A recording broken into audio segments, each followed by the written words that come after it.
Thank you for joining us today. In a minute or two, we will be introducing you to the 2010 ISB 6.7 liter engine.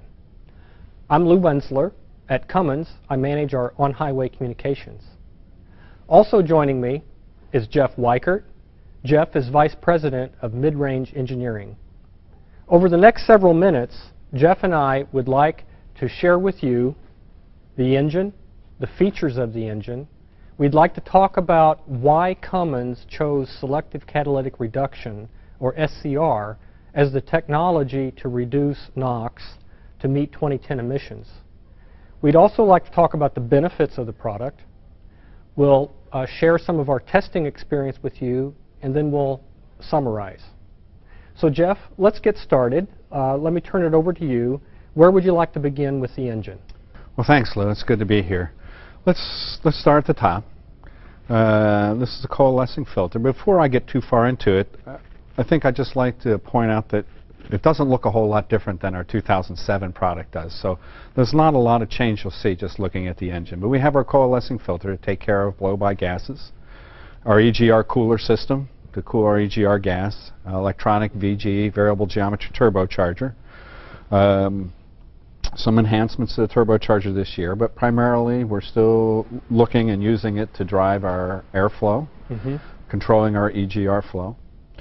If you look at this on a CNAL engine, you'll notice the electronic actuator of the turbo is rotated up for our CNAL product. Okay. If we follow the EGR valve around to the other side of the engine,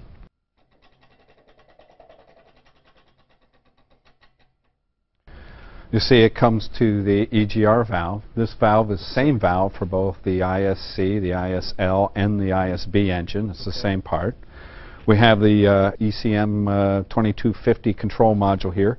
This module is actually the same for all on-highway products, both heavy-duty and our mid-range products. On the B, we're using a high-pressure Bosch common rail fuel system. It's the same fuel system we had in 2007. For the C and the L, it's using the XPI common rail fuel system, the same system that was used in 2007. And having XPI part of Cummins fuel systems just points out the integration we're able to do having the various components and technologies in-house. So we have the fuel system, we're using the Cummins fuel system on the C and the L. I just went through the VG turbo on the other side. That's from our CTT group. Of course, Cummins filtration. And on the back side of the engine, of course, our after treatment is connected, and that's part of our CES. Cummins emission solution. Right. So after treatment is part of the solution for 2010. Would you come back and explain a little bit, why did we choose selective catalytic reduction as the technology for NOx control? Right. Well, selective catalytic reduction, SCR, was really chosen for mid-range because it was the only technology that met our customer requirements in the marketplace of hitting the power density for our high-end markets and delivering fuel economy for our medium-duty truck markets. The SCR system is effective at reducing NOx and delivering those customer requirements.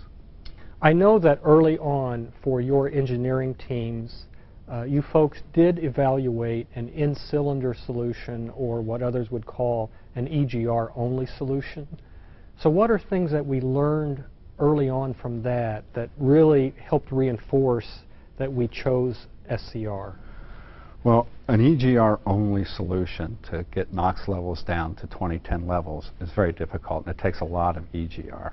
Not impossible, but it takes away a lot of the deliverables that our customers are expecting. I can't get to the power densities that we're expected to deliver to our customers in various markets. You have to move a lot of EGR gas into the cylinder in order to achieve these low NOx. Not only do you have to move a lot of the exhaust gas, but you have to cool it because you need to get the volume down and the density up so you can actually get it in the cylinder fast enough to actually impact and get the reduction in NOx that you get out of cylinder. Moving all that EGR gas and cooling it creates its own problems. You get condensation. Even with ultra-low sulfur diesel, we still get condensation of sulfuric acids. So then you need bypass systems to control your condensation and when you're going to flow it. Because you're moving so much EGR, you need to push it quick. It affects how fast you can accelerate and your throttle responses. So it just didn't meet all the requirements we needed to in order to hit what our customers expected our products to do. Let's come back to the after-treatment system and give us a refresher for what the after-treatment is, and then explain a little bit about how SCR works. Sure. As you recall, in 2007 we introduced a diesel particulate filter onto the product, and the diesel particulate filter included a DOC catalyst, an oxidation catalyst, and then the particulate filter behind it.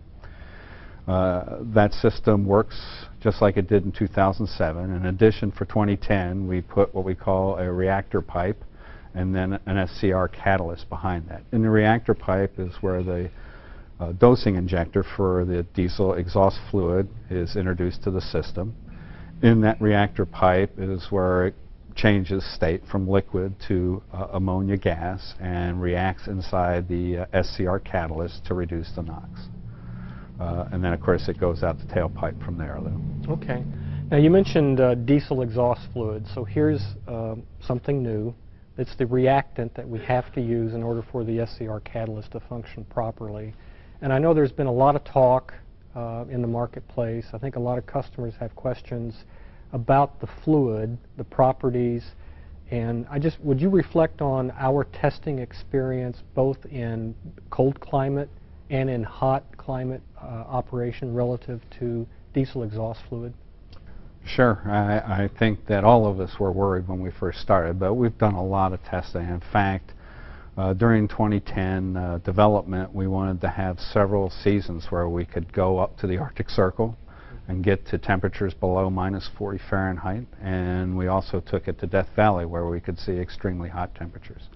In the cold temperatures below -40, we've built in systems into the whole SCR system where we heat the tank, we heat the lines, and we thaw the fluid. It freezes. There's no mystery there. It does freeze.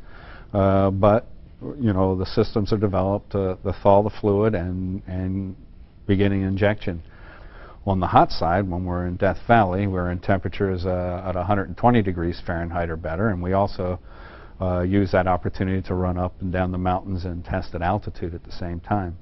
A lot of articles have been written about deterioration of the fluid in the hot temperatures, but to be quite honest, we don't see it. We don't see it in the performance of the engine or the performance of the SCR system. Okay. So just building on testing, would you expand our approach at Cummins in engineering, how we go about testing, evaluating, improving our products, please? Sure. I don't think that it's a surprise that our products have actually increased in complexity, and as such we have developed our testing around supporting that complexity. So we're actually running our field tests in a variety of different duty cycles and applications. So our ISL in transit buses, our ISC in the vocational markets, the ISB and the C in our medium duty truck markets, and we combine all of those field tests to really learn how the engine and systems are going to behave in the different duty cycles we sell into. But prior to actually going to the field, we've developed what we call system level tests, where we go through this in the test cell before we go out to the field and really look for the system behavior. And we have developed these test cycles around the field duty cycles. So one of our system level tests actually mimics a transit bus. Others will mimic a pickup and delivery cycle. Okay, okay. So let me ask you to sort of summarize. You know, I know that you've been through now these 3 emission cycles. I'm thinking of 02 and then 07 and now 2010. So as you reflect on our 2010 mid-range products, what would you like customers to know from your perspective from engineering? Well, from engineering, our goal is always to make the next one better than the last one. And we've worked pretty hard to deliver with our 2010 products fuel economy, better reliability, ease of installation, better performance, and improve our power density of the products. And I would challenge you to put this in your vehicle and drive it, because I think you'd be pleased with its performance. Jeff, thank you for being with me today. You're very welcome, Lou. So the message that we would like to leave with you today is simply this, that for 2010, our products will deliver better performance, better fuel economy, and better reliability every mile that you'll drive them. At Cummins, we are ready for 2010. Thank you for listening.